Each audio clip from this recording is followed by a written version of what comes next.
여러분 안녕하십니까? 성경의 맥을 잡다 52번째 시간 되겠습니다. 오늘은 지난주에 이어서 왕의 기름 부음 2란 제목으로 함께 말씀을 나누겠습니다. 우리 지난 시간부터 우리가 신약 성경을 공부하고 있는데요. 하나님의 나라의 네 가지 요소 기억나십니까? 시, 땅, 뜻, 왕이었습니다.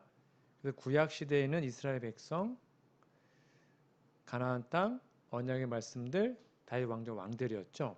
신약 시대에서는 씨는 예수님을 메시아로 믿는 모든 사람, 땅은 예수님을 메시아 받아들인 사람들의 마음이나 공동체, 뜻은 사랑으로 순종하는 계명들, 그리고 왕은 예수님을 나타내고 있습니다. 이 네 가지를 꼭 기억하시고 신약 성경을 보시면 좋겠습니다. 지난 시간에 배웠죠. 마태, 마가, 누가, 요한이 예수님의 모습과 하나님 나라의 특징이 좀 다르다고 했어요. 특별히 지금 마태복음 공부하고 있으니까 마태복음을 복습을 할게요. 마태복음은 왕으로 오신 예수님을 강조합니다. 그래서 하나님 나라의 특징들을 설명하기 위해서 비유가 많이 사용된다고 말씀을 드렸습니다. 우리 지난 시간에 마지막으로 침례에 대해서 공부하다가 마쳤습니다. 어느 날 침례 요한이 하나님으로부터 다음과 같은 계시를 보게 됩니다. 시대소망 110페이지입니다. 침례 요한은 메시아가 자기에게 침례받기를 요구할 것과 그의 신성의 표적이 그때에 나타날 것에 대한 계시를 받았다. 이것으로 말미암아 그는 메시아를 백성들에게 소개할 수 있게 될 것이었다. 쉽게 말하면 내가 하나님 말씀하시는 거예요. 침례 베풀 때 많은 사람이 올 것인데 그 가운데 한 사람이 성령 임하심을 보게 될 것이다. 그 사람이 바로 메시아다라고 계시를 받은 겁니다. 이 침례원 이 계시를 보고 얼마나 설렜을까요? 여러분 역사적 순간 아닙니까? 구약에서 그토록 고대하던 메시아, 새 언약의 온전한 성취자, 그 사람에게 침례요한 자신이 침례를 베풀고 사명을 선포하는 거예요. 마치 이사야 61장 1절에 나와 있는 말씀처럼요. 주 여호와의 영이 우리 지난 시간에 배웠죠? 내게 내리셨으니 이는 여호와께서 내게 기름을 부으사 가난한 자에게 아름다운 소식을 전하게 하려 하심이라. 나를 보내사 마음이 상한 자를 고치며 포로된 자에게 자유를 갇힌 자에게 노임을 선포하며 여호와의 은혜해와 우리 하나님의 보복의 날을 선포하여 모든 슬픈 자를 위로하되. 침례 요한은 하나님의 보복의 날을 아마 많이 염두에 뒀을 겁니다. 보복의 날을 선포할 강하고 전능한 메시아. 이걸 어떻게 좀 멋있게 선포할 수 있을까? 여러분 그 당시 이스라엘 백성들이 고대하던 메시아의 모습은 전사 중에 전사, 장군 중에 장군이었습니다. 쉽게 말하면 세상적 나라를 세우고 로마 나라를 멸망시키고 그 억압에서 해방시켜주는 보복하는 메시아를 손꼽아 기다렸어요. 그래서 뭐 때로는 사자, 독수리 뭐 이런 이미지들이 떠올랐겠죠. 그런데 어느 날 요단강에서 침례를 베풀고 있는데 누가 온 거예요? 예수님이 침례받기 위해서 오신 겁니다. 침례 요한이 예수님에게 침례를 베풀었습니다. 그 순간 성령이 비둘기같이 예수님 머리 위에 임하셨습니다. 그때의 침례 요한이 이분이 바로 메시아구나. 새 언약의 성취자시구나. 라고 생각한 다음에 힘차게 예수님에 대한 소개 멘트를 쫙 했습니다. 그때 침례 요한이 뭐라 하는지 아십니까? 보라, 세상 죄를 지고 가는 하나님의 어린 양이로다. 여러분 이거는 침례 요한이 생각하지 않았던 수식어였습니다. 단 한 번도 생각 안 했던 문장이 떠오른 거예요. 죄라는 단어와 어린 양이라는 단어. 단 한 번도 메시아와 관련해요 생각 못했던 단어들이 자기도 모르게 입에서 나온 겁니다. 이 말했을 때 그곳에 있던 사람들이 무슨 말인지 알아들었을까요? 예, 못 알아들었습니다. 시대소망 112페이지입니다. 요한은 자기가 침례를 베풀어 준 분이 세상의 구주라는 것을 알았다. 성령이 그에게 임하자 그는 손을 펴서 예수를 가리키며 부르짖었다. 보라, 세상 죄를 지고 가는 하나님의 어린 양이로다. 그 청중 가운데 한 사람도, 심지어 그 말을 한 요한조차도 하나님의 어린 양이라는 이 말의 뜻을 깨닫지 못했다. 단 한 명도 깨닫지 못했대요. 그러나 침례 요한은 성령의 감동을 받아서 자기도 모르게 하나님의 어린 양이다 라고 외쳐놓은 겁니다. 에? 이게 뭐지? 내가 무슨 말을 하고 있지? 아마 그렇게 생각했겠죠. 자신이 지금까지 예언을 통해서 나름대로 깨달았던 메시아 이미지를 선포하고 싶었는데 전혀 엉뚱한 말이 나온 거예요. 이후에 예수님은 침례 받으신 다음에 40일 동안 광야에 기도하러 가셨죠. 그리고 침례 요한은 본인이 했던 말, 세상 죄를 지고 가는 하나님 어린 양이다.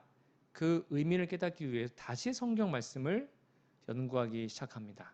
그리고 마침내 이사야 53장에서 종의 모습을 한 그 말씀의 의미를 깨닫게 되죠. 시대소망 136페이지입니다. 예수의 침례 시 요한이 예수를 하나님의 어린 양이라고 가리켰을 때 새로운 빛이 메시아의 사업에 환히 비추었다. 요한의 마음은 그가 도수장으로 끌려가는 어린 양이라는 이사의 말에 쏠리고 있었다. 그러니까 본인이 말한 다음에 비로소 깨닫게 된 겁니다. 그 후 여러 주일 동안 지금 예수님은 40일 동안 기도하고 있습니다. 광야에서. 요한은 새로운 관심을 가지고 예언의 말씀과 제사의식의 가르침을 연구하였다. 새로운 관심이에요. 그는 그리스도께서 하시는 사업의 두 국면, 곧 고난당하시는 희생 제물과 승리하시는 왕으로서의 두 국면을 분명히 구별하지 못했다. 이제 조금씩 알아갔는데 정확하게는 아직 이해하지 못했습니다.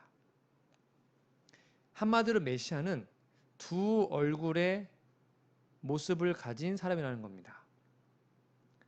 동전의 양면처럼 말이죠. 그러니까 새 언약의 나라에서도 두 얼굴을 가진 역할을 하는 거예요. 메시아의 두 국면이 뭐라고요? 어린 양 같은 희생 제물, 고난당하는 희생 제물, 어린 양이죠. 그리고 또 다른 건 뭡니까? 사자 같은 왕, 승리하시는 왕의 두 가지 역할이 있어요. 동전의 양면 같죠. 여러분, 침례 요한이 이사야 53장을 한두 번 읽었을까요? 여기에 보면 여러분 잘 아시죠? 종이 나옵니다. 우리가 이해한 대로 보면 언약의 관점에서 하나님과 언약을 맺은 사람을 언약종이라고 합니다. 그런데 이사야 53장에 나오는 종은 이스라엘 백성들을 가리키는 것이 아니라 종의 종, 언약 종들의 대표자이신 예수님, 메시아를 가리킵니다. 그리고 이사야는 종의 모습이 마치 도수장으로 끌려가는 어린 양 같다고 묘사하죠. 즉, 새 언약의 왕으로 오실 메시아는 종 같은, 짐승으로 비유하면 어린 양 같은 왕이라고 말하는 거예요. 여러분, 그런데 지금도 유대인들은요, 여기 이사야 53장에 이 종을 메시아가 아니라 이스라엘 백성이라고 해석합니다. 즉 이사야 53장의 이 종의 고난을 우리들은 예수님의 십자가의 고난으로 믿잖아요. 근데 지금도 유대인들은 그렇게 믿지 않아요. 그래서 지금 유대인들은 아직도 메시아를 기다리고 있죠. 여하튼 40일 후에 예수님께서 침례 받으시고 그 장소로 다시 오십니다. 40일 전에 예수님의 모습하고 광야에서 40일 동안 금식하고 왔으니까 예수님 모습 어땠을까요? 많이 말랐으니까 힘들어 보였겠죠. 사람들이 봤을 때 알아봤을까요? 거의 못 알아봤습니다. 40일 동안 금식하고 난 다음에 예수님께서 광야에 다시 왔을 때 거의 아무도 못 알아봤습니다. 오직 침례 요한만 알아봅니다. 그 장면이 요한복음 1장 29절에 나와요. 이튿날 요한이 예수께서 자기에게 나아오심을 보고 가로되 보라 세상 죄를 지고 가는 하나님의 어린 양이로다. 여기 이튿날이 언제냐면 예수님께서 광야에서 40일 동안 기도하시고 그 다음 날을 말합니다. 이제 침례 요한은 세상 죄를 지고 가는 하나님의 어린 양이라는 의미를 이사야 53장 연구를 통해서 깨닫고 의식적으로 외쳤습니다. 첫 번째는 모르고 외쳤고요. 힘있게 자신있게 외칩니다. 그리고 침례 요한이 한 번 더 하나님의 어린 양을 선포하는데 그 마지막 장면이 요한복음 1장 35절부터 기록되어 있습니다. 또 이튿날 요한이 자기 제자 중 두 사람이 함께 섰다가 예수의 다니심을 보고 말하되 보라 하나님의 어린 양이로다. 이제 침례 요한은 자기 제자들 앞에서 예수님을 메시아라 선포하면서 하나님의 어린 양이라는 용어를 사용하죠. 그러자 두 제자 바로 요한과 안드레가 침례 요한의 원래 제자였거든요. 침례 요한을 떠나서 예수님의 첫 제자들이 됩니다. 이렇듯 침례 요한이 선포했던 침례 요한 3번 선포합니다. 보라 하나님의 어린 양이다. 이 3번 선포는 영적인 의미가 있어요. 첫 번째 보라 하나님의 어린 양이다. 두 번째 요한복음 1장 29절 보라 하나님의 어린 양이다. 세 번째 1장 36절 보라 하나님의 어린 양이다. 즉 처음에는 자기도 모르게 무의식적으로, 두 번째는 말씀을 통해 깨달음을 가지고 했고, 마지막은 두 제자들에게 사명을 성취할 수 있는 목적으로 사용합니다. 즉 하나님께서는 우리들을 사용하실 때 직관적으로 역사하기도 합니다. 그리고 우리가 지성을 통해서 역사하시기도 하고, 그리고 마지막 사명을 통해서 일하신다는 겁니다. 자, 다시 마태복음 3장으로 오세요. 예수님께서 침례를 받으시고 물에 올라오실 때 하늘에 소리가 났죠. 여러분 어떤 소리가 났습니까? 마태복음 3장 16절에 보면 침례를 받으시고 하늘이 열렸다라고 표현되어 있습니다. 예수께서 침례를 받으시고 곧 물에서 올라오실 때 하늘이 열리고 하나님의 성령이 비둘기같이 내려 자기 위에 임하심을 보시더니, 여기 보니까 하늘이 열렸다라고 나와 있습니다. 이 열렸다는 말의 헬라어 원어 뜻은 하늘이 찢어졌다라는 뜻입니다. 하늘이 찢어지면서 성령이 내리게 됩니다. 그런 하늘에서 뭐라고 소리가 났죠? 좀 잘 아시죠? 하늘로부터 소리가 있어 말씀하시되 이는 내 사랑하는 아들이요 내 기뻐하는 자라 하시니라. 밑줄 쫙 걸으세요. 내 사랑하는 아들이요 내 기뻐하는 자라. 이 의미가 무엇인지 시대소망은 이렇게 표현하고 있습니다. 그리고 요단강에서 예수에게 이는 내 사랑하는 아들이요 내 기뻐하는 자라고 하신 말씀은 인류에게 향하여 하신 말씀도 되는 것이다. 하나님께서는 우리의 대표자로서 예수님에게 말씀하신 것이다. 예수에게 말씀하신 그 음성은 또한 모든 믿는 자에게, 우리들에게도요, 이는 내 사랑하는 아들이요 내 기뻐하는 자라고 말씀하신다. 그러니까 예수님에게만 했던 말이 아니라 이제 우리 모두에게도 동일한 말씀을 우리가 침례를 받을 때 한다는 겁니다. 그럼 이 의미가 무엇일까? 첫 번째입니다. 이는 내 사랑하는 아들이요 내 기뻐하는 자라. 첫 번째는 하나님과 예수님 사이의 관계를 밝히고 있습니다. 이 둘은 아버지와 아들의 관계입니다. 여러분 아버지와 아들의 용어 때문에 좀 오해가 있는데 아버지가 아들보다 더 높다고 생각하는 분들이 종종 있죠. 하지만 이 관계는 상하 관계나 종속 관계를 말하는 것이 아니에요. 바로 언약 관계를 말하고 있습니다. 이미 다 배웠습니다. 성경에서 언약 관계를 비유하는 관계들이 있죠. 바로 아버지와 아들, 남편과 아내, 주인과 종, 왕과 백성, 목자와 양, 농부와 포도나무, 이러한 것들은 모두 다 언약 관계를 비유하고 있는 것입니다. 그러니까 언약은 두 당사자가 있어야 되죠. 한편은 언약주, 다른 한편은 언약종의 역할이 있어야 됩니다. 예컨대 부부의 경우도 남편은 언약주고요. 아내는 언약종의 역할을 합니다.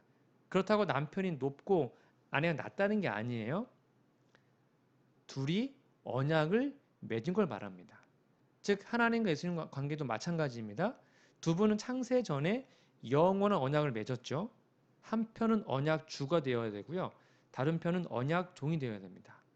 그래서 언약주는 아버지 하나님, 언약종은 아들, 성자 하나님이 된 거예요. 그리고 이 두 분의 역할을 증거하는 분이 바로 성령님이시죠. 그 개념 이해하셔야 됩니다. 두 번째는 예수님께서 공식적으로 인류의 대표자가 되셨다는 뜻입니다. 예수님의 침례 사건은 단순한 사건이 아니에요. 이제 두 분, 하나님께서는 창세 전에 맺은 영원한 언약에 따라서 성부는 언약주의 역할, 성자는 언약종의 역할을 해야 합니다. 그러니까 영원한 언약에 따르면 성자께서는 예수님은 언약의 보증인이 되십니다. 그리고는 예수님 성자는 반드시 인간의 육신을 취해야 합니다. 그것이 바로 창세전 언약, 영원한 언약을 지키기 위해서 성자 예수님께서 하나님 같으신 분 그것을 버리고 사람의 아들 즉 인자 같은 이가 되셔야 합니다. 그렇게 언약을 미리 맺으신 거거든요. 여러분 사실 예수님은 침례 받을 필요가 있나요? 예수님 죄가 없잖아요. 그러니까 침례 받을 필요가 없습니다. 근데 왜 침례를 받으셨을까요? 시대소망 111페이지입니다. 예수께서는 자신의 죄를 고백하는 의미로 침례를 받으신 것이 아니었다. 그는 죄인과 같이 되셔서 즉 우리의 인간들의 언약 대표자가 되셔서 우리가 걸어가야 할 걸음을 걸으시고 우리가 하여야 할 일을 행하신 것뿐이다. 침례를 받으신 후에 그의 고난과 오래 참으신 생애도 또한 우리에게 모본이 되었다. 즉 그분은 우리와 같이 되셔야 했습니다. 그래야 우리의 대표자가 될 수 있죠. 즉 예수님께서 침례를 받으셨을 때 하나님께서 이는 내 사랑하는 아들이요 내 기뻐하는 자라 라고 말한 것은 이제 예수님께서 모든 인간들의 대표자, 죄인들의 대표자, 언약의 대표자가 됐다는 것을 선포한 겁니다. 미국의 예전 대통령 아십니까? 조지 부시. 이분이 삭발했다는 소식이 한동안 화제가 된 적이 있었습니다. 사연이 뭐냐면 이 부시가 대통령일 때 당시 경호대원이었던 존이라는 사람이 있었습니다. 근데 그의 아들 패트릭이 백혈병에 걸렸어요.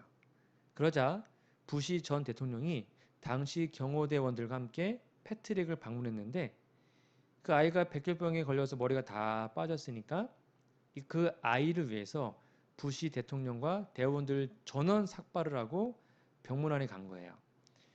부시 자신은 머리카락이 빠지는 병에 걸리지 않았죠.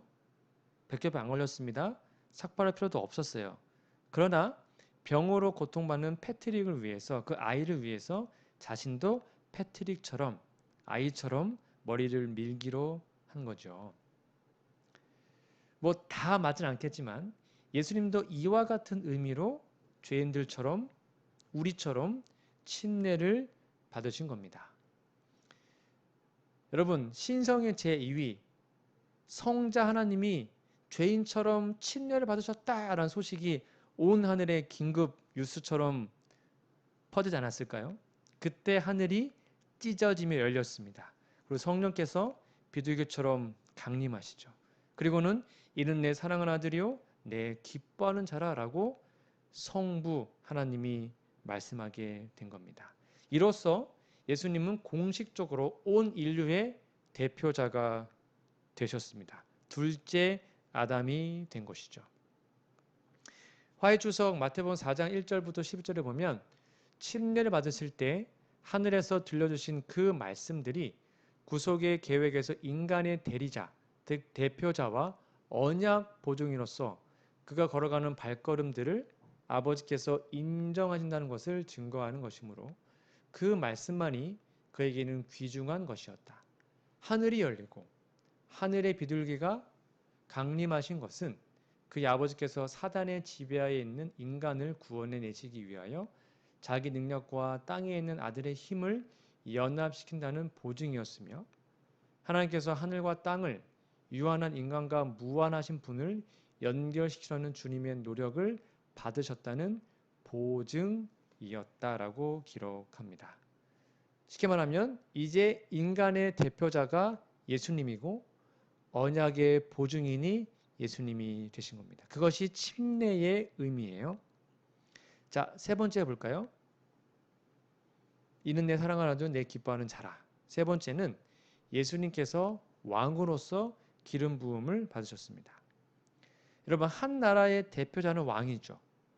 왕이 한 나라의 대표자가 되려면 기름 부음을 받아야 됩니다. 예수님께서 인류의 대표자로서 하나의 나라의 왕이 되려면 기름 부음을 받아야 됩니다. 그래서 누가복음 4장 18절은 이렇게 예수님의 침례 받을 때에 성령이 임하는 것을 기름 부음 사건으로 설명하고 있습니다.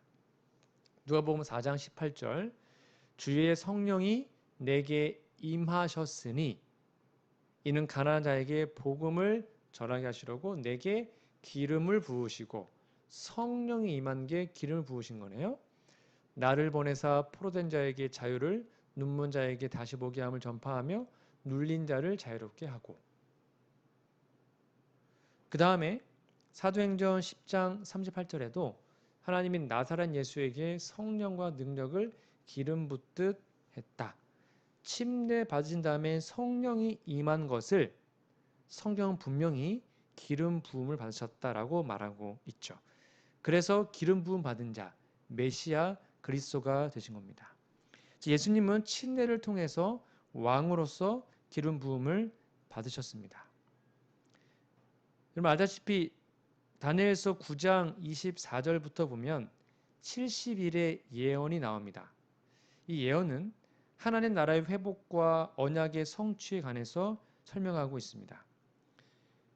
허물이 마치고 죄가 끝나고 죄악이 영속되고 영원한 의가 드러나는 그래서 구약의 모든 이상과 예언이 완전히 성취되는 사건이 다니엘서 9장 24절부터 기록되어 있습니다.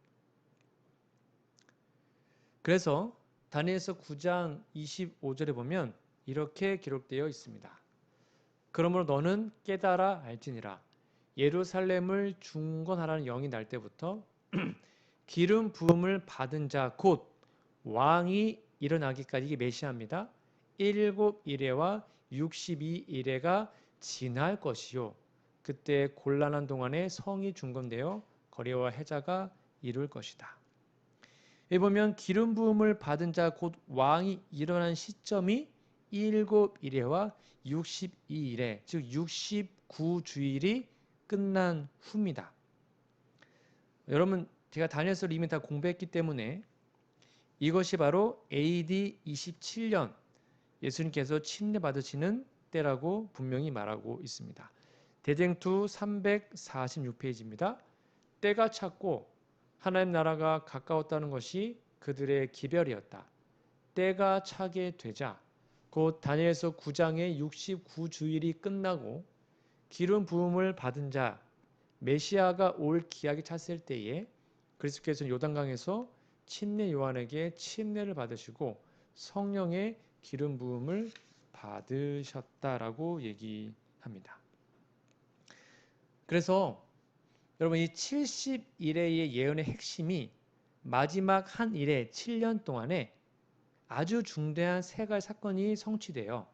그것이 바로 AD 27년 69주일 후죠. 예수님께서 침례를 받으십니다. 그리고 AD 31년 예수님이 십자가 달려서 돌아가시고 AD 34년 스데반이 순교하게 됩니다. 이것이 되게 중요한 세 가지 사건이에요. 첫 번째, 예수님이 AD 27년에 침례 받은 것은 기름 부음 받은 자 왕이 일어난다 그랬죠? 그래서 언약의 대표자로서 예수님이 왕으로 기름 부음을 받아요. 그리고 31년에 십자가에 달려 돌아가신 것은 그 일회의 절반의 제사와 예물을 금한다 그랬죠? 다니엘서 9장에 보면. 그래서 언약의 보증인으로서 죄의 값을 지불합니다. AD 34년에 스데반의 순교는 이제 땅끝까지의 이방인의 선교가 시작됩니다. 그래서 새 언약이 이제 유대인들에게만 국한된 것이 아니라 온 나라에 확장되는 것을 볼 수 있습니다.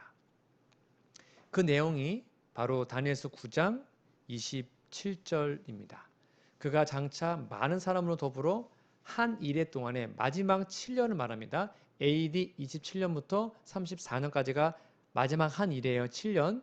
언약을 굳게 정하겠고 그가 그 이래의 절반에, 이게 십자가입니다, 제사와 예물을 금지할 것이며 라고 기록합니다.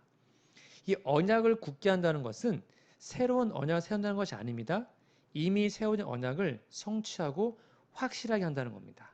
즉 창세 전에 세워진 영원한 언약, 인류와 맺었던 언약, 아브라함 언약, 다윗 언약들이 이 이래 동안에, 마지막 7년 동안에 완벽하게 성취되는 것을 말하고 있습니다. 그래서 침례, 즉 메시아로 기름 부음을 받으신 후에 예수님은 그때부터 3년 반 동안 공생을 하시는데, 그 공생에는 한마디로 하나님의 말씀을 이루려 하셨다. 그것이 공생의 핵심입니다.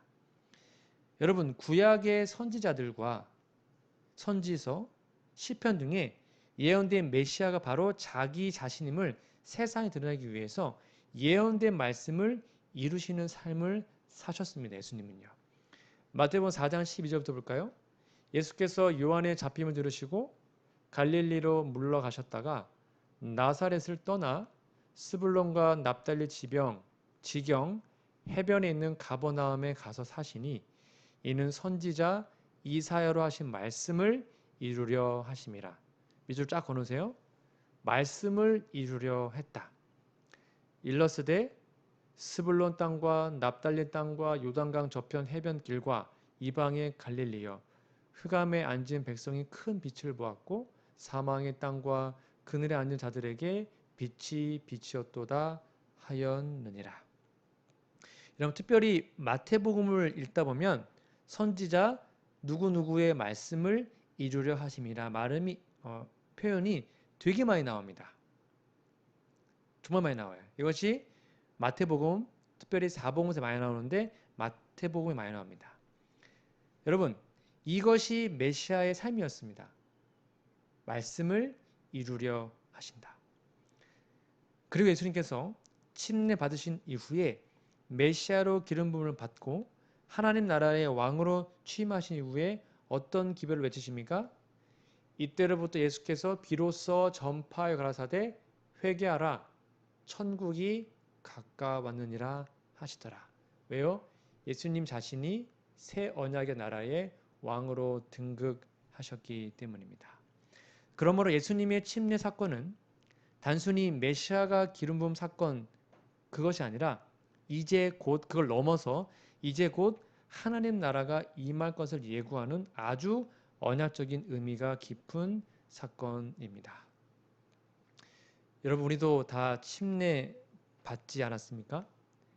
그럼 이제 우리도 예수님처럼 우리 자신만의 공생애를 시작해야 합니다. 이렇게 말씀을 이루려 하심이라.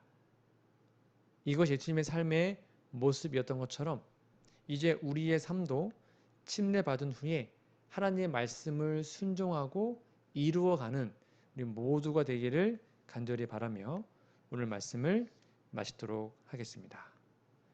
감사합니다.